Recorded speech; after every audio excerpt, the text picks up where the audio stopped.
Hey mathematicians, here are the second half of your notes for 12.4. I didn't want to make that last video too long and I wanted to break it up so that I could talk a little bit more in depth about a dimensional analysis, which we started at the beginning of the 12.4 notes. So dimensional analysis, big fancy term for a method that divides rational expressions, so fractions, decimals, but specifically involving units of measure. So dimensional analysis is a real world problem. And we're gonna set it up like this. A speed skater skated 1,000 meters in 1.14 minutes. Find their speed in kilometers per hour. So we've got meters per minutes. We're going to kilometers per hour. So what we do is we set up a kind of table where we put what we start with in our first piece. So 1,000 meters in 1.14 minutes. And the same way that we've been reducing our variables and our numbers, we're going to be doing the same thing with our labels. So here's how this looks. I am going to first go from minutes to hours. So if I want minutes to cancel and I have minutes on bottom, I want it to reduce on top, I'm going to convert minutes on top to hours on bottom.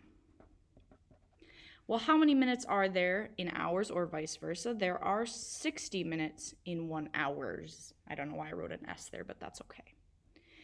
And you'll notice if I do that, that my minutes, let's grab actually a different pen because the other one's hard to see, that when I do this, my minutes reduce on top and bottom, which is what I want, and I'm left with hours, which I like. If you need to know where you're going, another thing some people like to do is they like to write what labels they're getting to. I went from meters. I should probably put meters so we know. Meters, minutes. I want to go to kilometers per hour. So I've got hour on the bottom where I want it. We're good to go. But I need to go from meters on bottom to kilometers on top. If you're not familiar, there are 1,000 meters in 1 kilometer. And just like what happened with our minutes, our meters are going to reduce and cancel like we want them to. So meters and meters. Once we get the labels we want in the places we want, so kilometers on top and hours on bottom, we're going to treat this like a giant simplification problem and just multiply across. 1,000 times 60 is going to be 6 with 4 zeros. And the only label left over when you do this is kilometers. Same thing on the bottom. 1.14 times 1 times 1,000. If you don't move the zeros like I do, you can just put it in your calculator. That's okay. So we get 14,1140.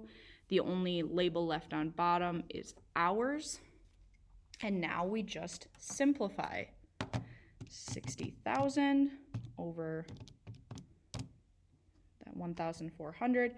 We get that they are skating about 52 and 12/19 kilometer per hour.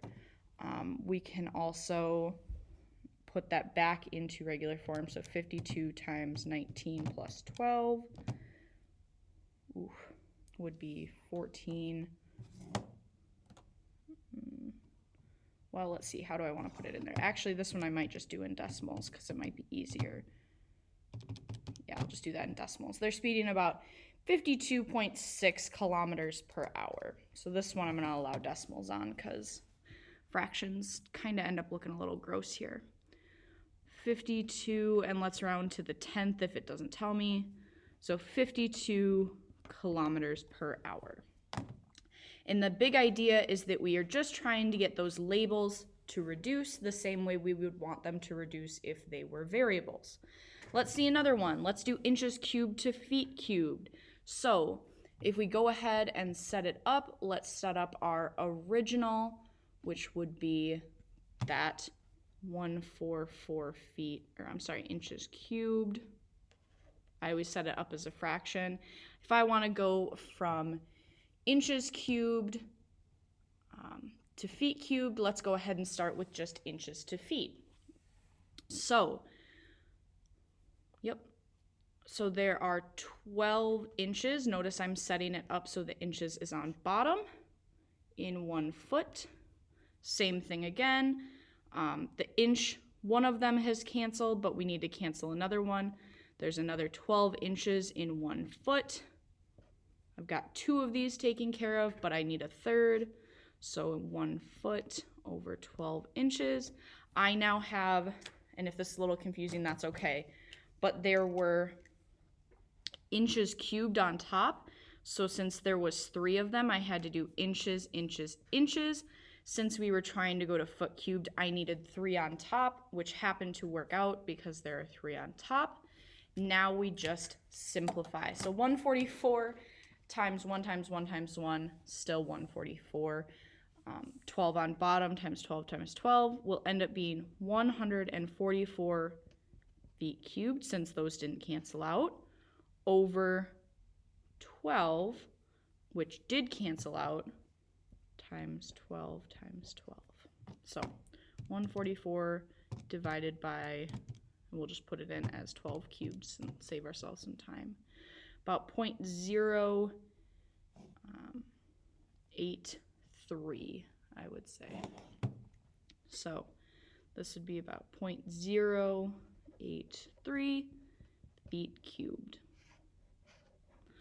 All right, last one. Let's go dollars and ounces.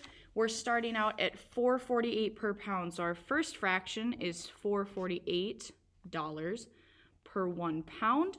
I want to go from pounds to ounces. So pounds goes on top, ounces goes on bottom. For those of you who don't know, which is totally okay, in 1 pound there are 16 ounces.